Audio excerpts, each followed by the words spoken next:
Welcome to the James and Heather Show. I'm Heather Dawn. And I'm James Guay, and we're here dishing out sex, love, and relationship advice for the gay and straight audiences alike. And anything in between. And today we have with us Chef Melissa Mayo. Yay. Hi, thank you for having me over. Thank you. Which means, of course, we're talking about food and sex, and more specifically, food as an aphrodisiac. And Melissa just released this really amazing book, which is a Passover cookbook. Which is very apropos for the holiday that's coming up. I have eaten her food, and so have many celebrities, and she's been on the Food Network. As you maybe heard, she's from South Africa, that cute little accent. Could you say my name again? Hi, Heather. Yes, I'm from South Africa, all the way from Johannesburg. Nice. Exactly. And how long have you been cooking? How long have you been at all this cooking stuff? I grew up cooking at my mom's knee, so I'm not necessarily a formally trained chef. I actually am an accountant by profession, but I have been experimenting and playing with food for years, and I just go by what tastes good. Nice. And This tastes pretty good. that is just crap. What are you eating? What are you talking? I'm starving, man.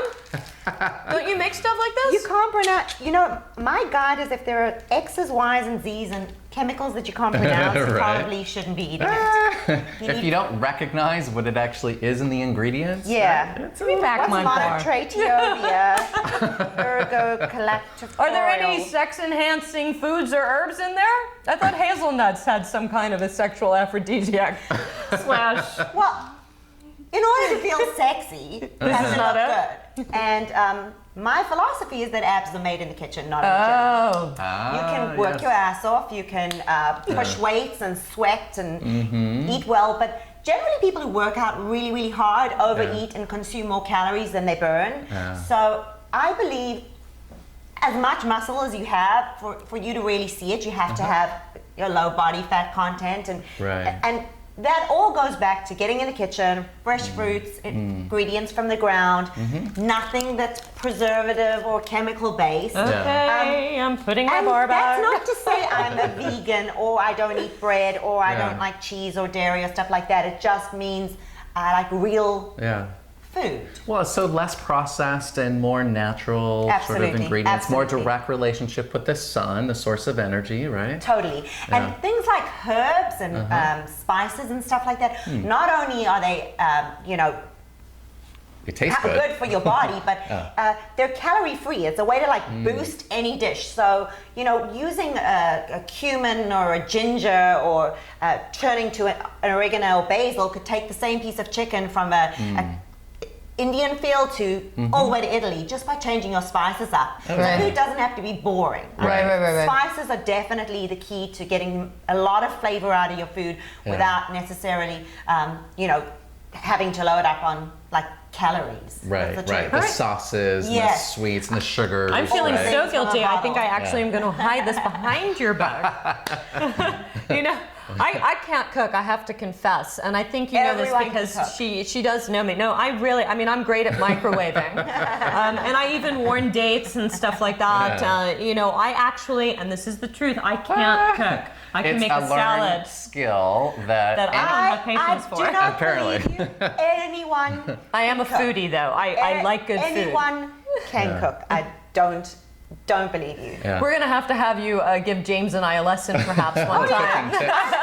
Students say to me, I have never touched a chicken in my life. Yeah. And after a lesson, I've got them stuffing the cavity and getting all up in love the it. skin. I love and it. sending me photos of the most golden brown, juicy, delicious rotisserie chicken. So anyone can cook. Right. Simple is better. And I find that when I travel, I'm very influenced by Mediterranean style food, lots of oils and nuts and fishes and, like proteins and fruits and veggies. They don't do much to the food. You need a good olive oil, you need a good vinegar, a couple of herbs and spices, salt and pepper. That's when food is good, when it's left as close to its natural form. So anyone can roast vegetables, anyone can sear a steak or a piece of fish. What would you say would be like a good olive oil or a good vinegar? Okay, so I have this affinity for olive oils. I've tasted them all over the world, and I have to say, I have a love affair with Italy. There is something about love. in Italian olive oil, and you get a variety at the stores here. You'll see they'll say from Greece, or they'll say from Spain or Tunisia, or you want to look for an Italian olive oil. Why? Because the other olive oils are made with a black Kalamata olive, and it's a kind of a oilier, less fruity one. Okay. The Italians use an unripe green olive to make the olive oils. And you'll see when you hold the bottle up to the light, it's got a kind of a yellowish tinge to it.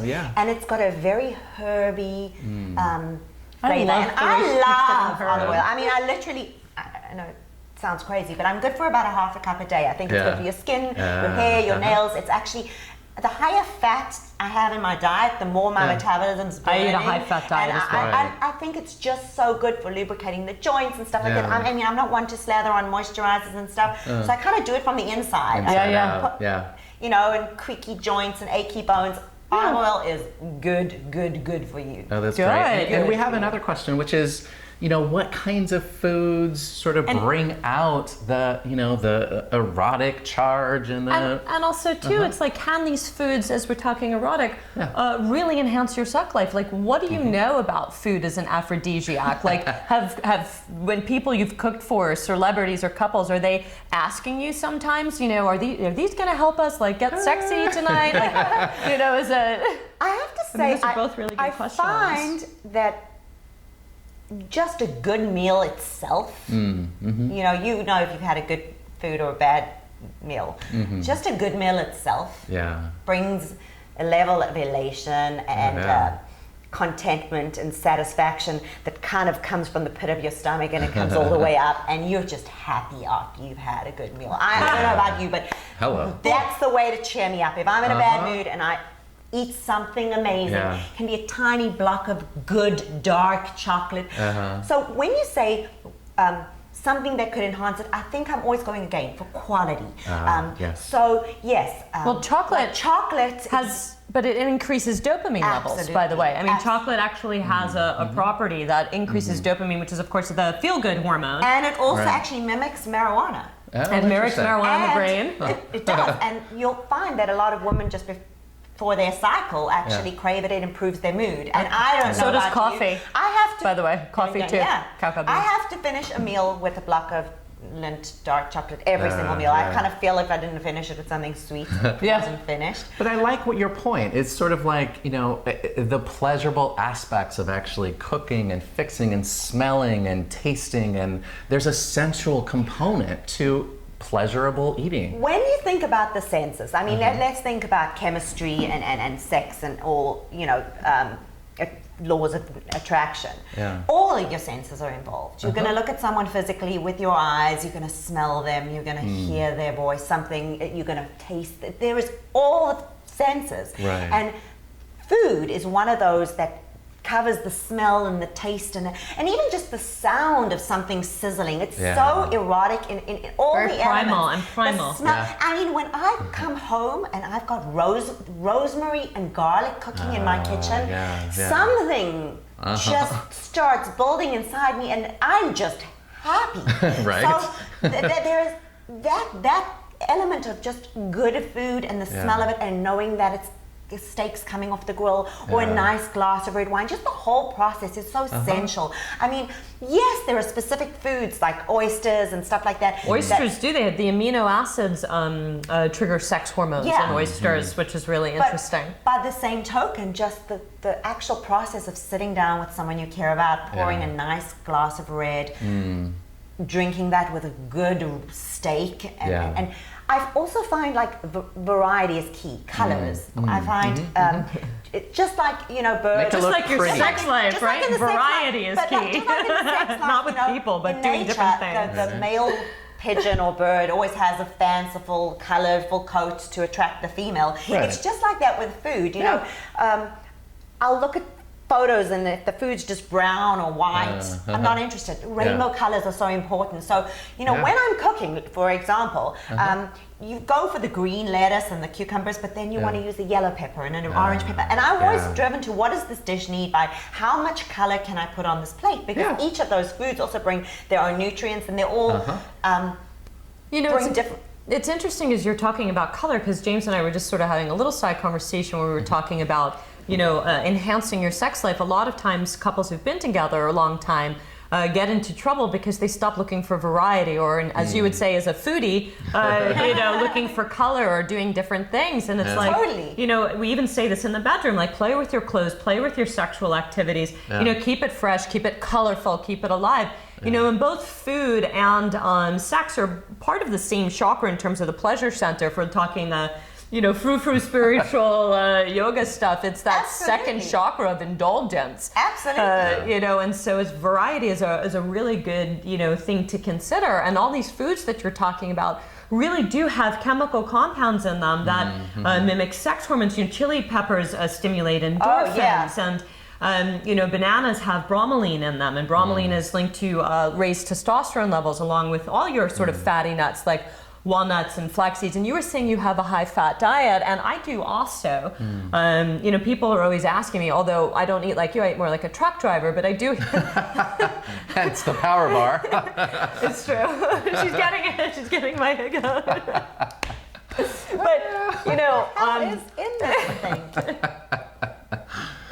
High-fat diets are something I'm a fan of. Acetate. If you don't know, there's a serious problem, I don't think right? anyone knows what tocopherol acetate is. Seriously. But actually, James and I were talking before you got here because we had a question, and this is going to embarrass you, I think, a little bit. I'll ask it. You ask it. You ask it. Go, ask it. Go Well, ahead. one of the questions I get asked a lot is what foods actually help the aromatic and pleasurable taste of cum or vaginal fluid. Are there Told any you, kinds she's of turning foods red, and this that is help? a very tan woman. It's kind of funny because I think actually an acidic diet sweetens it. Interesting. Interesting. Interesting. And a sweet diet sours it. She's not necessarily wrong, because they do recommend, like, for example, pineapple juices and stuff, which are acidic on the tongue but turn alkaline in the body. Oh, right.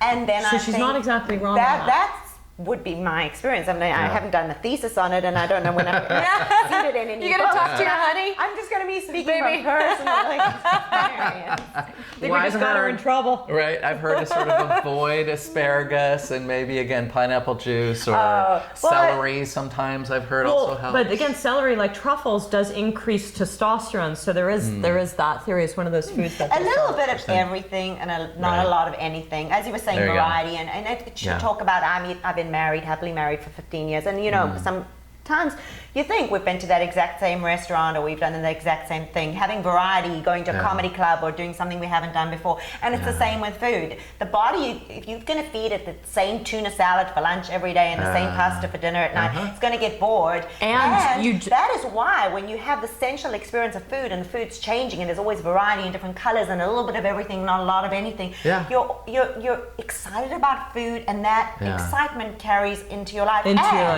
That being said, vanity and how you look plays such a big part in sexual attraction and chemistry. Sure. I mean, I know in my marriage we kind of have this promise to each other that couples wake up at 60 and say, oh my God, what did I marry? And it's because people let themselves go. So for 15 years, it's our job to kind of stay in shape and care and look after ourselves for each other. And that comes down to, again, eating really good food, because whatever is happening inside you reflects on the outside of you. I mean, I can tell you, if I've had too much wine, my skin shows it, or I feel sluggish, and all of that. Eating right, and your body's your temple, fueling it gives you energy. You won't be as sluggish, or it's interesting too, because you were telling James and I beforehand, that you and your husband have this commitment to keep yourselves, the best you can be with food and exercise and everything else. And I often hear couples in long-term relationships who take that stance of, when I'm coaching and stuff, because I have a coaching business as well, you need to love me for just the way that I am. No. And just the way that I am can mean that I'm allowed to let myself go now that I've found my significant other, or now that we've been with each other. Kind of the way I let my laundry go, as a lot of people who know me, and it's piled up and boiling out of the things. You should love me for this, and I don't have to eat healthy anymore, and I'm allowed to, look messy and disgusting. And I'm not saying on occasion, everybody has those days. God, sometimes they last a week, okay? But I think you're right. It's like, where's that fine line between like, well, I'm letting myself go now and I'm allowed to smell like a pig, look like a pig. And it's not just letting yourself... And then you should still love me for this at all times. And it's not just letting yourself... Where's the fine line? It's not just letting yourself go, for the other person as well. When you let yourself go, you feel kind of crappy and you don't feel sexual and you don't feel, anyone will say, I let myself go, but then if you speak to them, their self-esteem is lower, they're kind of We've seen studies on that. Their jeans don't fit or they don't look the way they want to or they're aging. And I'm not saying I don't love every single wrinkle that I have. No, and that everybody ages. But I'm embracing it and I'm kind of trying to do the best I can to age gracefully with a smile. You want to age because the other option is not so great, right? If you're not aging, that means you don't really exist. You're kind of dead. I'd also like to add something to this conversation, which is that not everybody is as physically fit as us more naturally. I mean, granted, it takes effort and time, but we're talking about this for people of all body shapes and sizes. That we each have a baseline that's natural and healthy for us.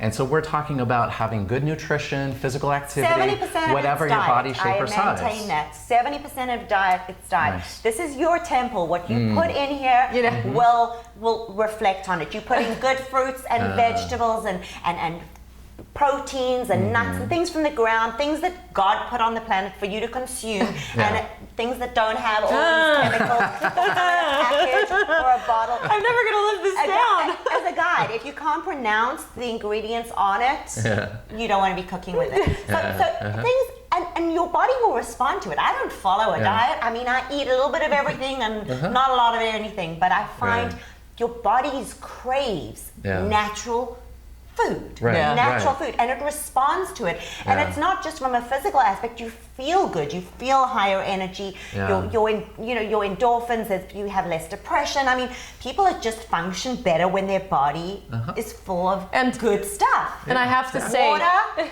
And I have to say, having eaten that bar, it said hazelnut on it, and I don't think I tasted anything but some fake chocolate. So that's totally fine. And the other confession that I want to make is that I've had a lot of different injuries from all my fitness.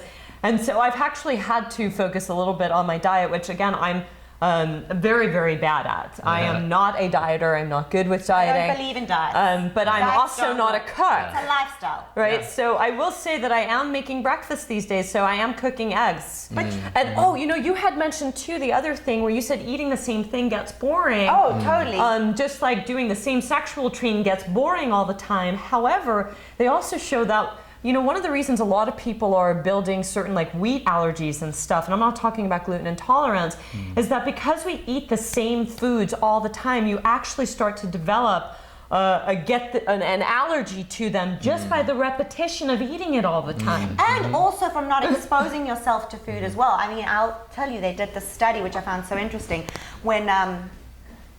When kids are born, the pediatrician will tell you not to give kids nuts for 2 to 3 years. And in Israel, there's a little, like a puffy chip called Bum Bum that's got peanuts in it, and they give it to kids when they're like in their first 6 months, year. They have no nut allergies in kids in Israel. And in the US, I kind of feel sad sometimes when I have to go to my daughter's birthday party and you're not allowed to put peanut butter on bread, and you're not, she can't even take a peanut butter sandwich to school. That's how much airborne nut allergies there are. And it's because your body's not exposed to it. So you're talking about like gluten and stuff like that. Variety is key also for keeping your system open to accepting everything. People actually build up an immunity to something from either overeating it or not eating it at all. And that's why it's moderation. I don't believe in diets either. I believe there are days I'll wake up and I don't know, I'm cold and my body wants carbs, and I start off with a nice bowl of oatmeal, come to lunchtime and I want like a warm pasta and I just want hearty food. And my body's saying to me, you need something. And you listen to it and it you tells give it me to when it. I want steak, and it tells me when, you know what, I could just do with a couple of a bowl of fresh fruit right now. Yeah. And if you listen to it, Right. in my 20s, I never listened to it. As I got into my 40s, I'm more in tune with it, and it's always speaking to you, your body. It's telling you exactly what you need. It really is. Well, and it may be that people need to readjust sort of the communication, because oftentimes there's like attraction to sugars, which is almost in everything that's processed, right? So it's about learning, what cues, what cravings are essential and healthy, and which ones are a little off. Fruits and vegetables are loaded with sugar. I mean, if you take, and I invite your audience at home to take a butternut or a sweet potato at home, just toss it with a little bit of salt and pepper, a little bit of cinnamon and some olive oil, throw it in a baking sheet for like an hour at 450. You'll eat it and it'll taste as good as pumpkin pie, because the sugars have all come to the surface. All these I don't know about that. I promise you. No, I got Earth. I am addicted to Earth Cafe's pumpkin pie. I am not. I'm going against both you guys. I am a sugar eater, but that being said, by the way, I want to be clear, diabetes runs in your family, and my family, by the way. But I don't overindulge on sugar because I grew up knowing better. But I eat some sweet thing every single day. Oh, yeah. And the other thing is that I have perfect sugar levels. But that being said, I'm also high fitness. And the other thing is there's this big phobia with sugar. And again, I have a diabetic family. I had 2 aunts that dropped dead from diabetes. And my dad is a diet-controlled diabetic. But what I will say about this is sugar is not the enemy, and I want to be really clear about this, because your body takes everything that she's talking about, all her lovely foods, he's talking about that crappy little bar that I was eating, and it turns it into a single molecule of glucose. That is what our bodies as a machine does. It takes fats, it takes proteins, it takes sugars that are complex, and it breaks it down into one single molecule. What gets us into trouble is when we eat too many single molecules of glucose, okay? Whether that's fruit juice, whether that's that bar, whether it's whatever it is, you eat too much, your body only processes so much, and you spike your sugar level, your insulin. You create too many of those spikes because your body doesn't need to break it down to a single sugar. It's the breaking down of the sugar that you want to have happen, because that slows the release of it into the body, and that's when it's healthier and safer. It's the quick spikes that become a problem. So I don't want to, promote this big sugar phobia that everybody's having. You just want to eat complex sugars if you can, such as you were talking about, fruits, butternuts, stuff like that. Everything, sugar is found in everything. It is found in everything. And the truth of the matter is your body needs everything. It needs a little bit of everything. It needs some dairy, it needs some gluten, it needs some wheat, it needs some wine, it needs some alcohol. It needs a little, because what happens with people as well, it's like when something's off limits, it's like even in marriage, married, you can't have an affair, and then it becomes, it takes something off the table, and that's all your body will want or crave. So take food groups away, or say you're on a diet and you're not allowed something. Naturally, the body's reaction is just to crave only that. So this gets us into a quick question, and it'll be our last question for you, which is, you're talking about things taking away, and just quickly, because we do have to wrap up, when would food become like a problem? Like, I've noticed that couples who have disparaging dietary lifestyles, or even I've been out with someone and they're like a diehard vegetarian, and I am a diehard meat eater. I find that those relationships don't last for me, that they ultimately wind up being deal breakers for me. Do you ever see that as a chef, like when you're cooking for people, that if they have, the wife wants this, but the husband wants this or this and that it creates problems in a relationship? Have you ever seen that? And not just in a relationship, in family life too. I grew up in South Africa where we sat down for dinner every night as a family, and we still do that here. I love that tradition. And we still do that here. And I know a lot of my clients and my students are not willing to cook. They don't enjoy cooking. Why? Because each kid has got their own thing they want. We sit down for dinner every night and we have one meal, no substitutions. My daughter doesn't like fish, and it's fish night, she's eating the fish. And if she goes away from the table, the fish will be there when she comes back and says she's hungry. A lot of people and parents so and you make adult couples, choices for your children, which is great, by the way. Are literally swamped with so many requests that feeding a family of 5 is like being a restaurant. It's not a place you can place your order. I want this. And I think that it goes back to sitting down for dinner, eating whatever is put on the table, and actually savoring it, taking the time. A lot of people make bad choices because of stress and no time. I mean, families don't, they eat on the go, or they eat in the car, or he's at soccer practice, so we'll eat without him. Yeah. Dinner time is also just a time for relationships to, you know, the food is there, but it's really catch up for the day. Yeah, yeah. And you know what? You can cater to a variety of tastes. I mean, there's always a salad for the vegetarian to eat, and always some meat for other people to, you know, the carnivores like me to eat. Right. But I think more important is just one dinner time, one meal, and everyone taking the time to enjoy it. Right. Well, so in summary, it's, you know, it's about having variety, both aesthetically, different colors on your plate, but also enjoying the sensuality, the pleasure, the taste. The getting together. That mealtime can be a time for a break, psychologically, biologically, physically, to slow the process down, to check in with your day, to check in with each other. And that there are a few specific foods that do have chemical reactions in the body, is chili peppers, chocolate, coffee, oysters, truffles, celery, bananas, high-fat foods. These will all help chemically enhance your sex life. Melissa, Thank you so much. So much for having me. And you can see Melissa at melissamayo.com. And you can check out or purchase her new book here for cooking for Passover. The holiday is coming up, and I, again, have eaten and experienced her food. James has not, but it is an experience not to be missed. Yeah. And for all of you at home that say you cannot cook, I will prove you wrong. I have 2-minute videos, 90 seconds, maybe 2 minutes at most, showing you how to make full, delicious meals. I need to watch Check them those. out. Definitely will. Thank you. I'm Heather Dawn. Thank you so much. I'm James Guay. Take care. See you soon. Bye.